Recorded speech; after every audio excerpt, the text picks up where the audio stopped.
Hi friends, ఈరోజు మనం Besant road వచ్చాం. బీసెంట్ రోడ్ ఒక స్టేజ్లో ఒక 20 years బ్యాక్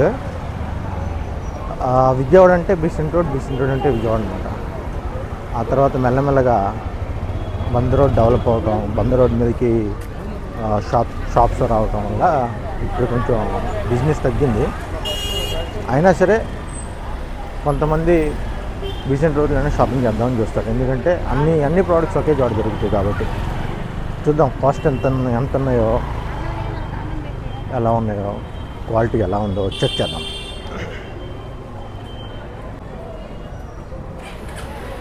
మా చిన్నప్పుడైతే మా నాన్న వాళ్ళు ఇక్కడికి తీసుకొచ్చి షాపింగ్ చేసేవాళ్ళు. ఇక్కడికి రావడం అంటే అదొక ఆనందం అన్నమాట మాకు ఆ రోజుల్లో.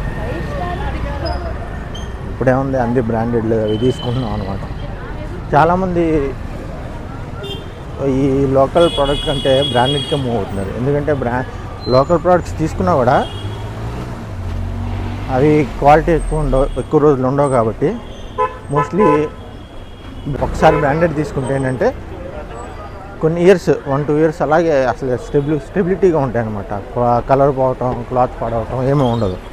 అందుకే మోస్ట్లీ అందరూ దాని మీదకే చేంజ్ అవుతున్నారు. మోస్ట్లీ చిన్న సామాన్లు కొనుక్కోవాలంటే ఈ చిన్న షాపింగ్ తీసుకుంటారు అందరూ. యూజ్ అండ్ త్రో అనమాట. తక్కువలో వస్తాయి. కాస్ట్ కూడా చాలా తక్కువ ఉంటుంది వీటి మీద. ఉందన్నా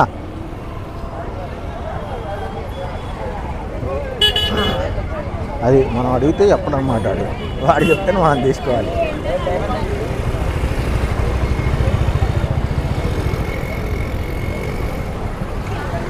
చిక్కుడుకాయలు కూడా అమ్మేస్తారు ఇక్కడ.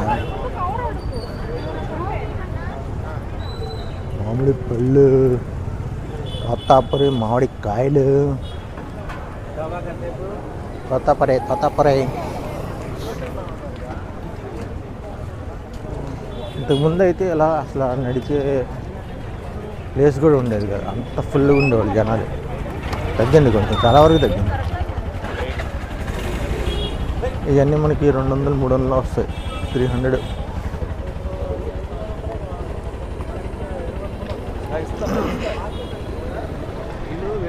కళామందిర్